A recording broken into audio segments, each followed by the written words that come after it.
Bonjour, merci. Le 7 janvier 2022, de plein pied, tout côté de Bino 2022, le Seigneur nous a fait grâce. Nous voici, Bissonyonso, Nambola Oyo, Isengelito, Tonda Nzambe, Topé Kolo, merci pour Batumengi, Moni et Yangote.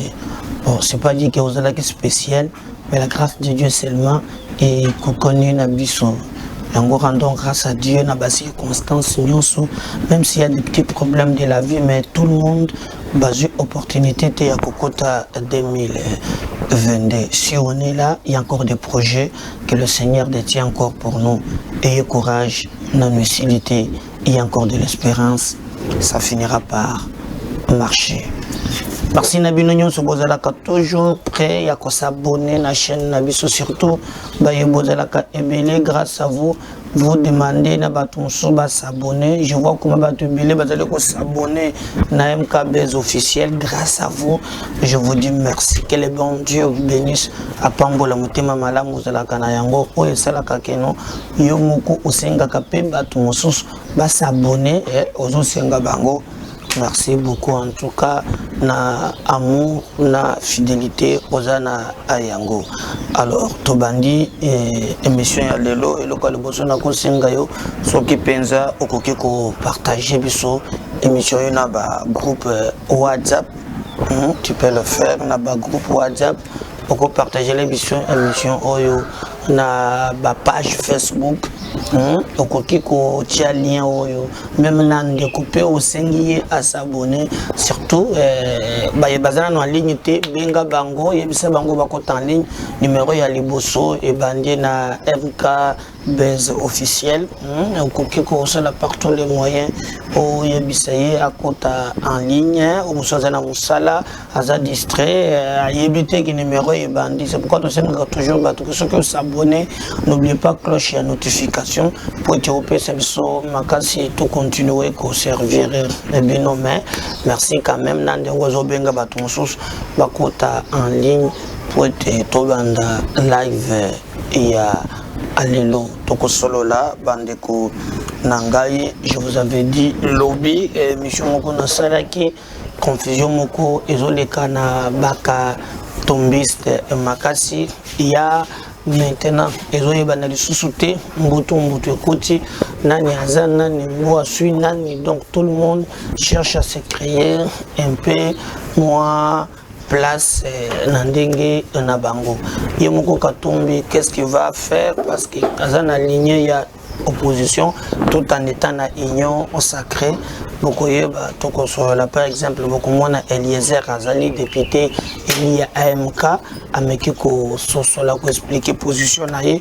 Oui, bango très bien, un bon nombre de députés, Azali peut vraiment cause la na souci, batumsusu, bazabaka tombis, batumsusu, baza union sacrée ya solo, mbutu zali makasi, beaucoup oyeba.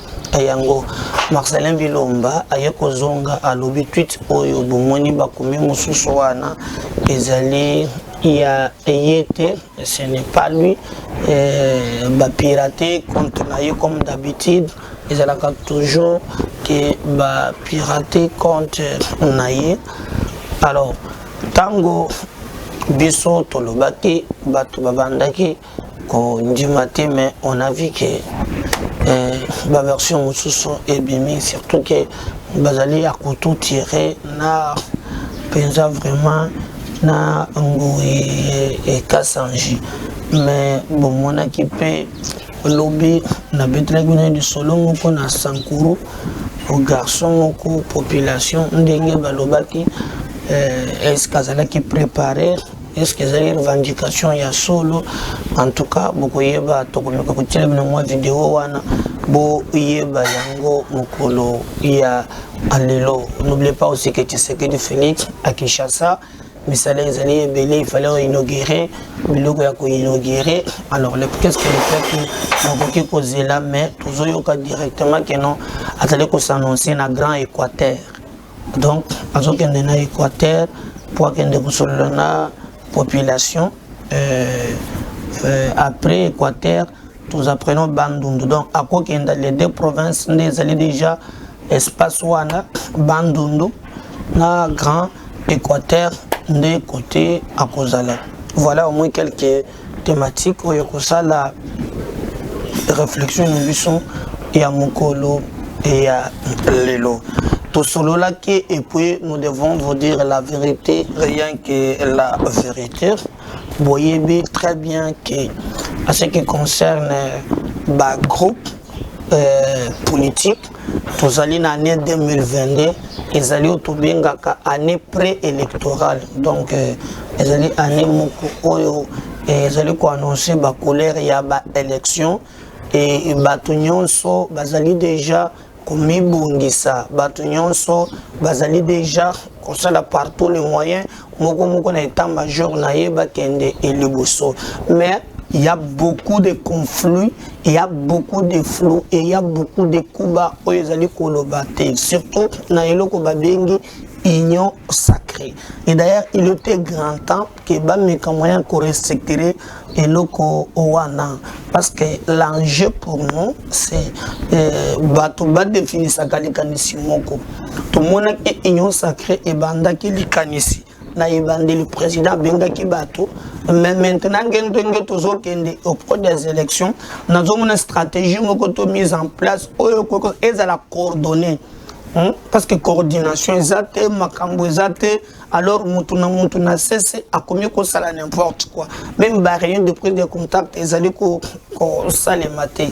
Alors je crois que parmi ba groupe oyo bali ko poser problème bazali ko beta ba biloko cesse ils allaient ba groupe ensemble pour la République ya Moïse Katumbi na ça kabino toujours que na union sacrée ce qui est très bien ba groupe eza et belé tout ça na groupe ya ba balungwa qui fait cesser parce na groupe na bango à part tolina groupe oyo ya bandeko yo balungo na lamuka baza deux groupes tout ça na qui Jean-Pierre Bemba Gombo aye na MLC na ye azana union sacrée kaka na union sacrée wana okozwa courant ya Baptiste AFDC na balie na ye baza pe na union sacrée okozwa pe cash tikala nde basinyaki IDPS INC baza pe na kati même si INC banda ki déjà ba jemoko boye depuis caméra zalaki na prison mais to moni katango caméra bimi to moni ba komi déjà ko tambola ko zala l'aide ko sala tout ça biso penza toujours kamwa tumonaki bango na kananga ndenge bazalaki mobilisé na ba drapeau ba bimi pour caméra bimi donc ils allaient pas si mais bazana kati ya union sacrée tozana courant ya bakatumbiste baza pe na kati ya union sacrée bomona ki mbutu o salama ki kaka na composition ya bureau ya seni bato nyonso bazana ki d'accord sauf les katumbistes mais et clairvoyance ya ba député na bango ya AMK ils ont choisi Paul Moyindo et bomona ki communiquer oyo kotaki na ba réseaux sociaux oyo Katumbi akomaki et consort à la ligne rouge à sala ki ba plaidoyer à l'affaire rien n'a changé quand du mise en place show la comment monseigneur moyen continuer le sous et égalité mais maintenant tu es comme on a guerre ouverte la guerre wana d'abord ibandi na Francis Kalombo à l'interne na salaka 2 ou 3 émissions au Nathalie Sakibino un peu le lengeni de makambo ezoleka et après Francis Kalombo aya bimi pour na kosala mise au point que nano anazar azana na Katumbi boye na boy. Je vous ai donné à l'époque na ba émission ngai o na salaki que même Jacques Ndala pezala ki bongo après ba négocier à zone. Mais le problème maintenant ezali o exalité o ya qualité o eboyete ezali mobile réel o ezali kotia zizali 4 ya parti politique na bango. Le cas ya Kalombo webi très bien Laurent Onyemba expliqué ango alobaki que azali en contact na maman moko boye tout ça pour na yango ba moni ba ko remplacer ye makambo belé. Maintenant, Lobi na ebisa kibino. Na kati ya ensemble wana. Il y a aussi un groupe de députés qui porter makanisi Francis Kalombo azana yango. Francis Kalombo makanisi na ezali batika la ensemble na union sacrée likanisi wana ya kolongwaka ezali malamu te soki bakoki kozala balongwa bazala peut-être 2023 bakende.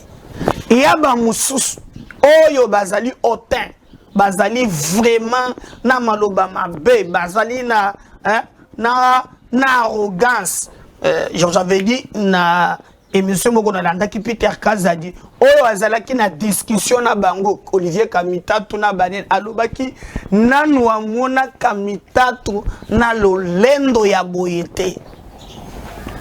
Mais il y a maintenant Sozolanda discours maloba oyo ndeko Eliezer oyo azali député national élu sur la liste ya MK Awana Kishasa na district ya Lukunga. D'ailleurs c'est lui qui a permis que Cheribé Okenda la député lelo ezali ndeko Eliezer. Si vous mona que Cheribé wana yo komi ko tambola na Katumbi ko kendo sa soki azali député lelo ezali Eliezer asala ba voix ebele na Lukunga et comme ça la liste moko na Cheribé Okenda Cheribé na Djembela bimana ye député mais maintenant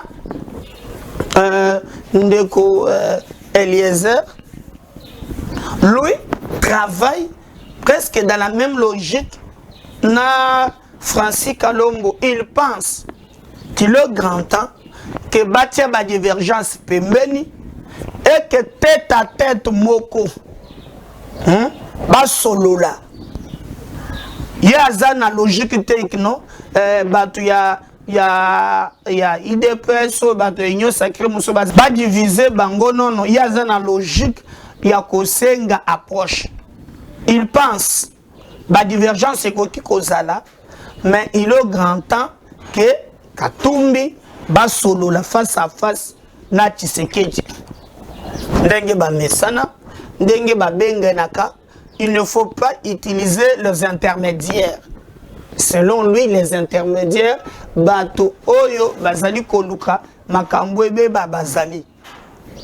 Mais pour l'intérêt du Congo, et sengeli bango wana bamuna na bakutana.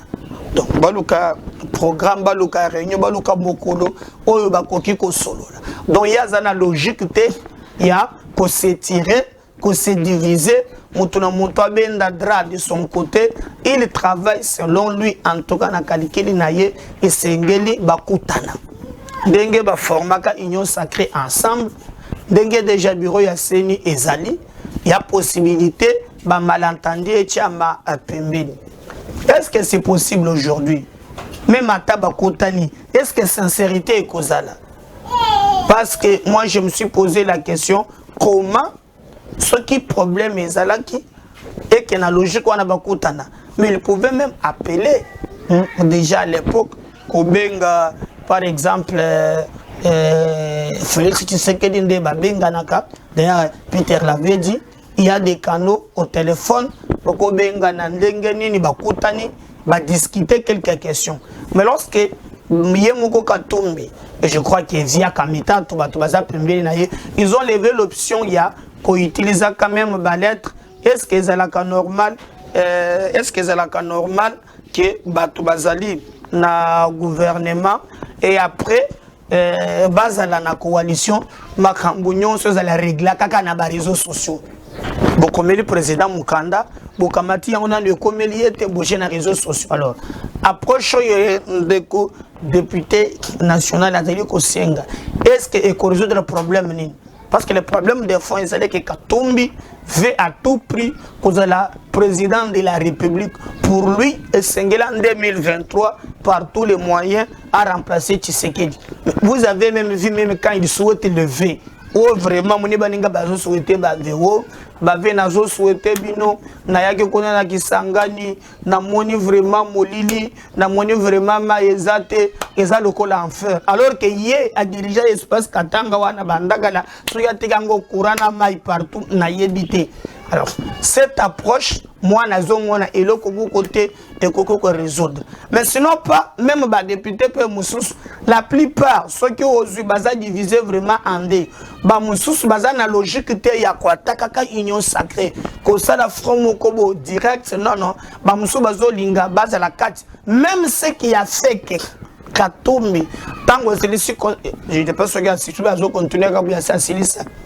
Aya abima aloba teke na bimi ezali pression ya ba Eliwan na ba quelques ministres.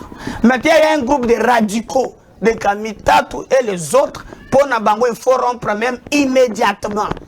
Katumbi a bikuta ki na position moko yokoki ko lukate maintenant ba komi ko rendir angle.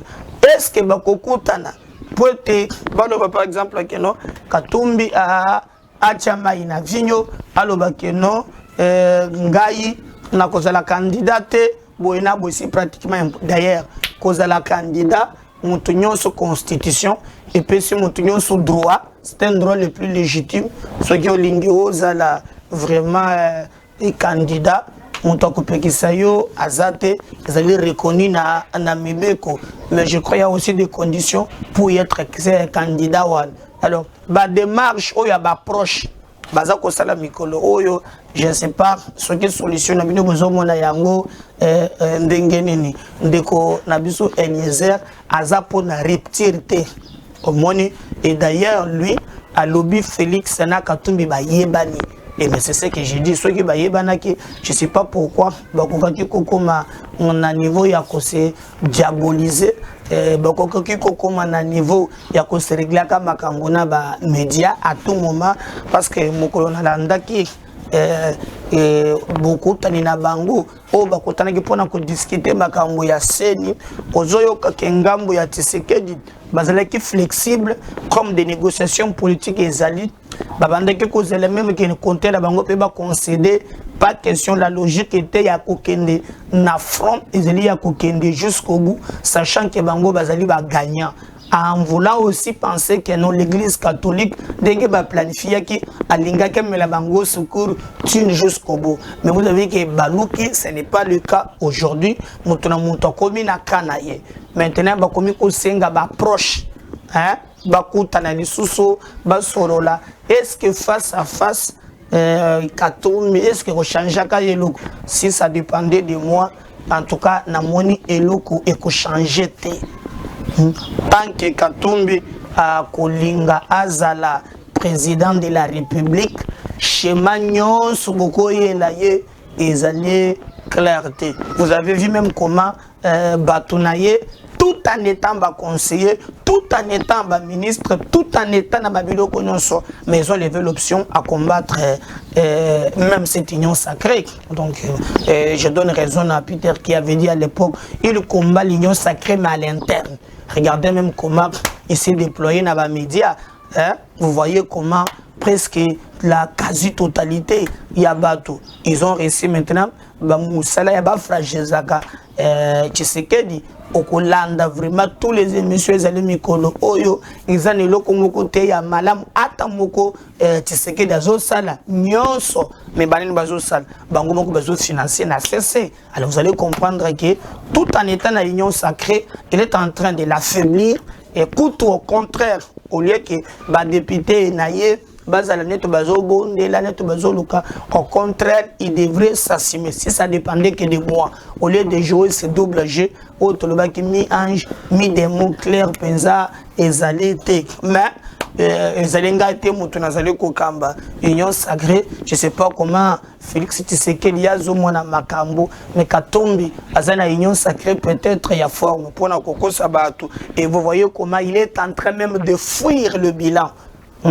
De fuir naba ministre 5 ya kozala na bilan ya kopesa te ata mon côté tango Augustin Kabuya lobaki buboneki koma loka onyemba ye afingi ye dire même qu'il faut zonga classe bango kozala na bilan te ba kopesa tous les 5 ministres wan eza ya 0 hein tout ba kozala peut même ba mandataire bango kozala compte à rendre te c'est pas normal et nous pensons à notre niveau que si ça dépendait de moi nazali ko partager te likanisi ya ndeko Eliezer pour ngaye nazomona Moïse Katumbi aza clair te.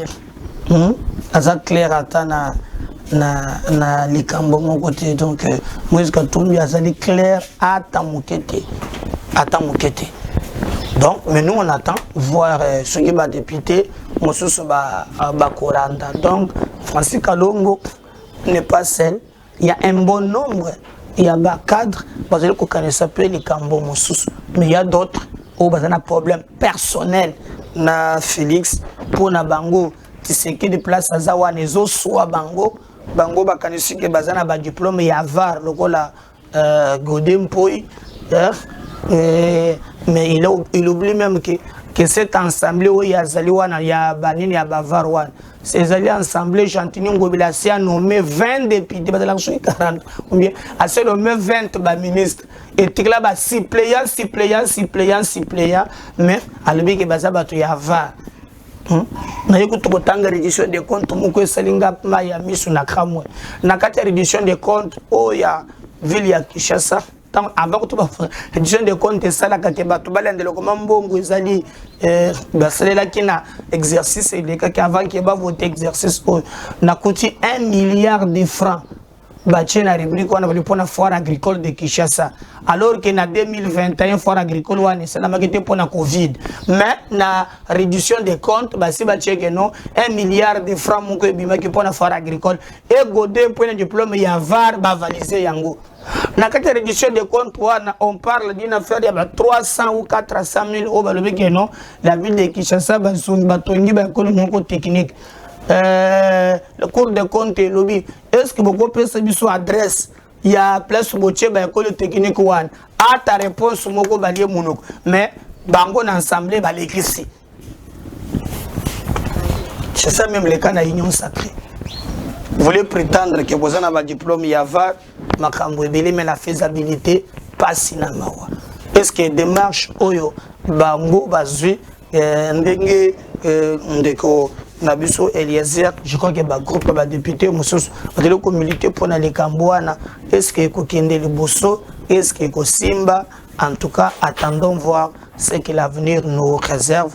Mais biso tous allez kozalawana le kola liso na bino pour na copier ces bino vraie information exacte lolingue makambo ezali koleka et nous disons toujours comme d'habitude to ko permettre que bato bazalo ko se croire que za ba renard de surface ba na mboka na biso ba meka ko diriger biso mais na lolingue moko esengelité moi Médard Kankolongo, je demande à Félix Tshisekedi, il est mon tour, à Zogi les Kanisia Union Sacrée, il est grand temps à appeler ça en forme, à ta coordination, ligne concertation, charte moko ezala batale vraiment le ligne matubako tambola, baye bamoni ke bako remplir conditions anate, mieux vaut bazala na ngambo wana à traiter bango lokola ba opposant, mais baye bakulenga ba accompagner na nouvelle vision makambo ya sika et salema.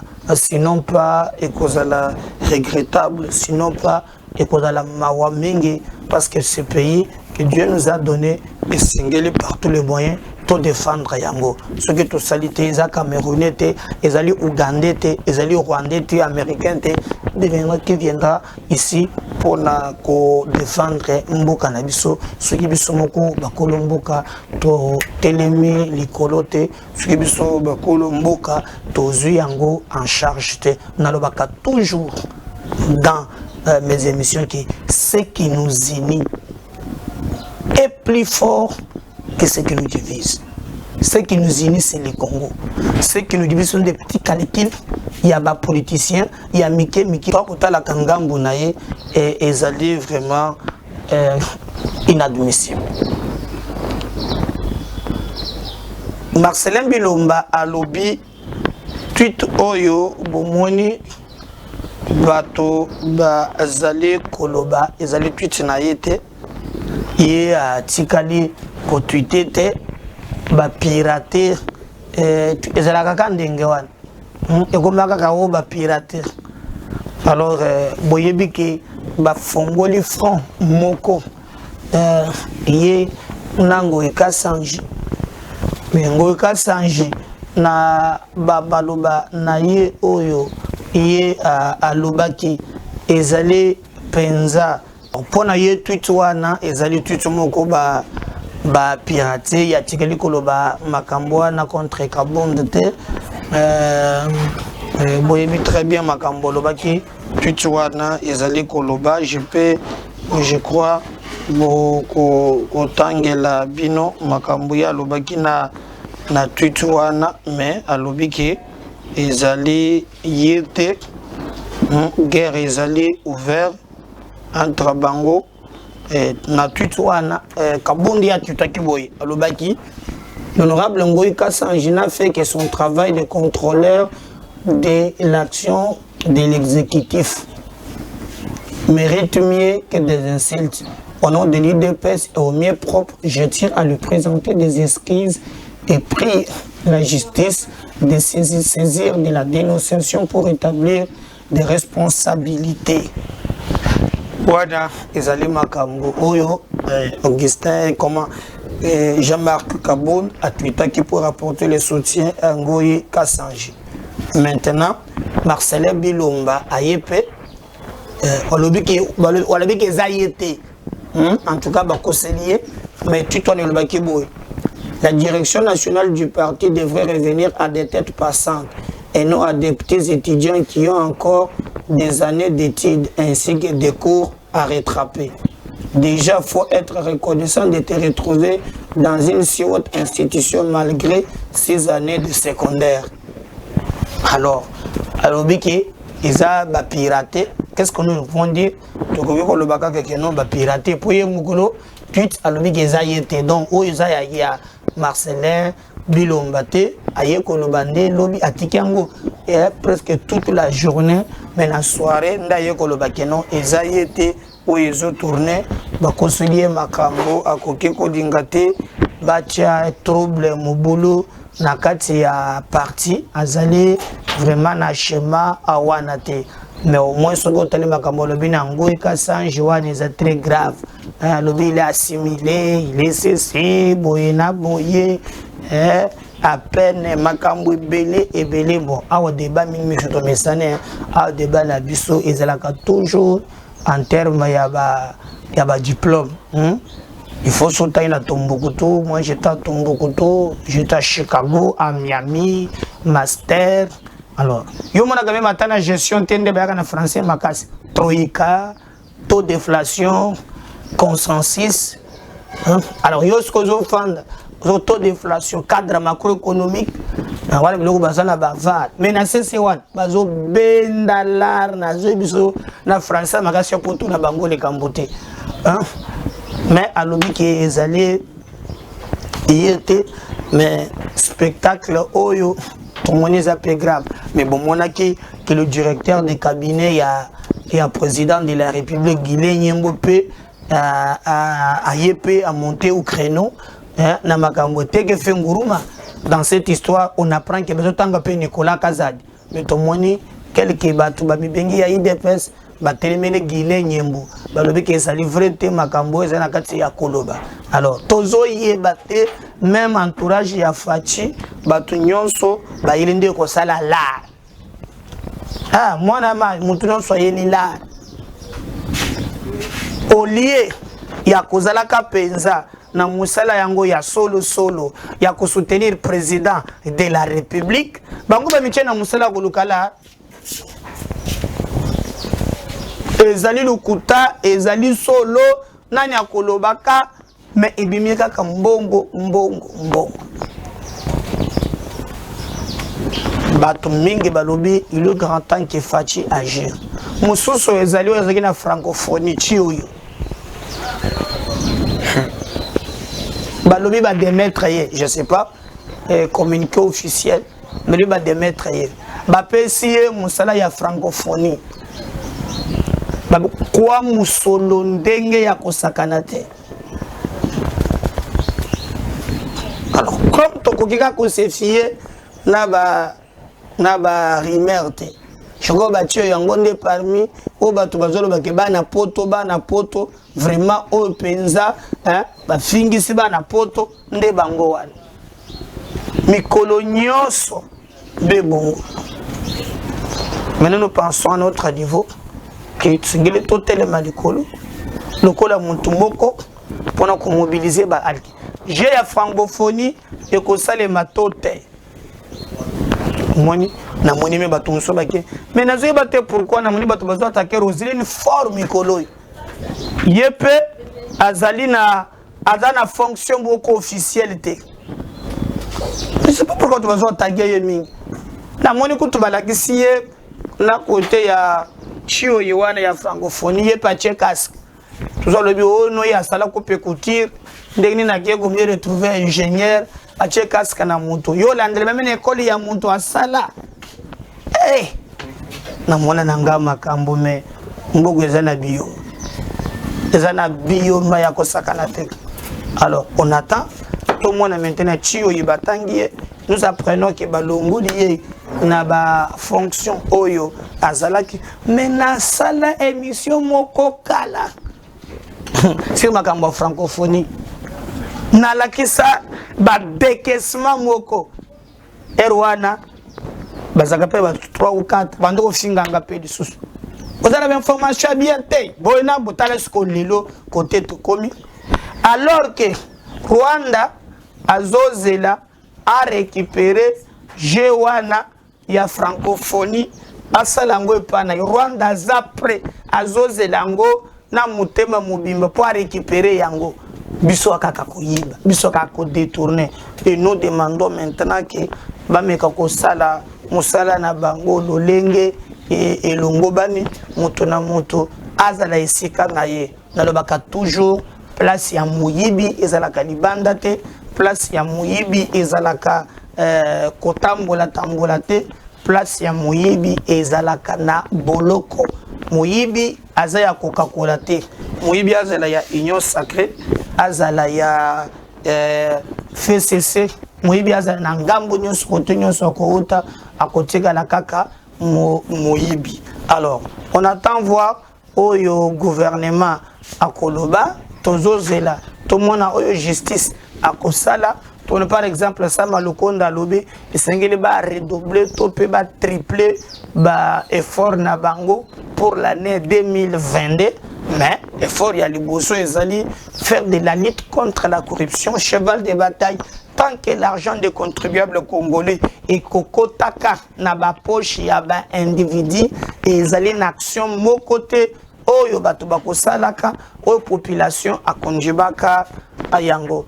MKBS officiel, tous allez kobunda topé sabino info ya vrai to bien chez nous info sans formol. Alors attendons voir ce que ça va donner, mais nous regretter dans le bakango lobby que entourage à président de la République, ba ministre, ba conseiller, basé ko travailler pour accompagner le président. Baninga bango oyo bazo former ba réseau tout le monde baninga basali ko travailler dans le sens ya ko s'élargir ko sala makambo ya ndenge na ndenge mais ba oyo bazolo kaka bala d'une manière personnelle bazo bosana que le pouvoir basali ko conserver yango na pesa ki bino nini ya Katumbi. Qu'est-ce que vous regardez? Katumbi vraiment travaille dans la logique que beaucoup mon ayeboye azui batu nyoso azuboye azubatu ya gamboyo azubatu ya gamboyo atiela ba paquet même na batonaye bazo travailler dans ce sens là mais nous les restes na gamboyo ezate kaka kolandaka misolo kaka kolandaka mbongo sans pour autant ne pas comprendre le risque au basé de courir. Moi je me souviens Minaku tango pouvoir na bango linga qui est chuté. Chers camarades, est-ce que vous vous imaginez aujourd'hui que nous n'avons pas le pouvoir? Est-ce que vous avez des conséquences si Chadar n'est pas président de la République? Kalandenge fait cesser et quoi le carton. Le pouvoir, bazwakango n'arrogance, bagardaka pouvoir na stratégie. Stratégie vraiment, oyo ya bien. Stratégie oyo et zalaka vraiment kitoko. Pour le reste tokotika la kaka na makambo ya bato ba se positionnaka bango na bango au lieu de travailler pour na kosonga chef na bango makambo mbongo makambo ko fingana. Aujourd'hui bomoni ba boshab bomoni ba bomoni Bouchab, bomoni l'autre c'est qui oyo azali akendana noté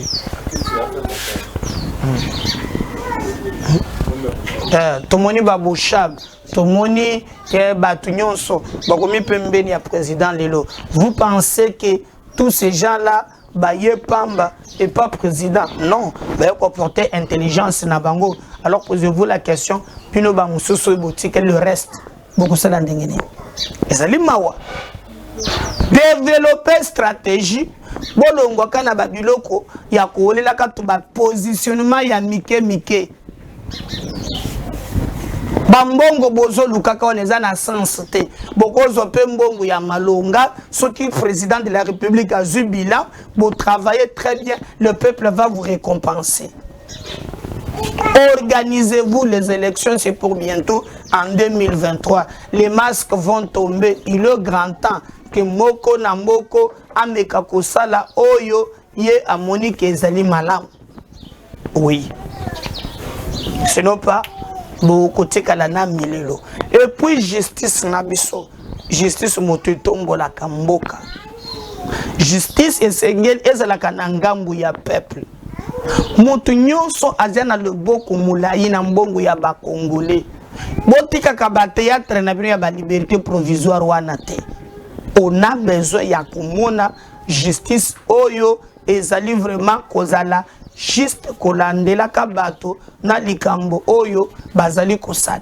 Sinon pas on va rester na biloko ba démagogie tokotika na ba biloko oyo tobenga kango cercle vicieux tokomona nani vraiment ako linga to gagner quelque chose. Lobi na ebisaki bino lisolo moko ya Lambert Mende na makambo ya tombokeli.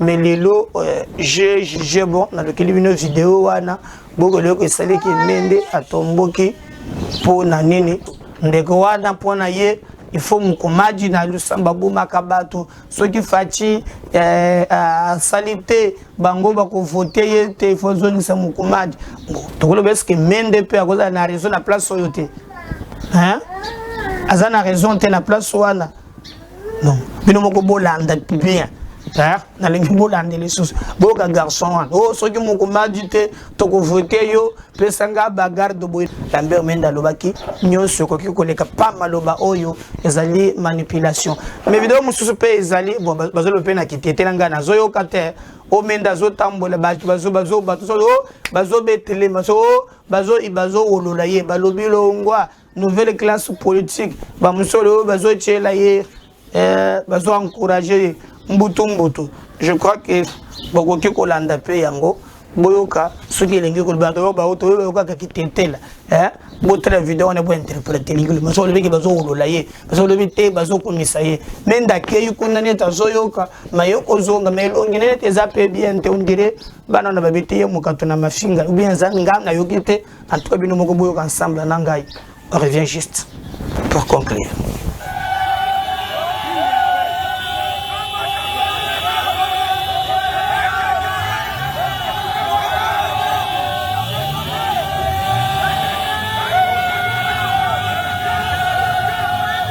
Voilà. Merci. Continuez à vous abonner. Continuez à partager nos liens. Continuez surtout de nous faire confiance. Si vous ne revenez pas, à tout à l'heure dans le deuxième numéro. Bye.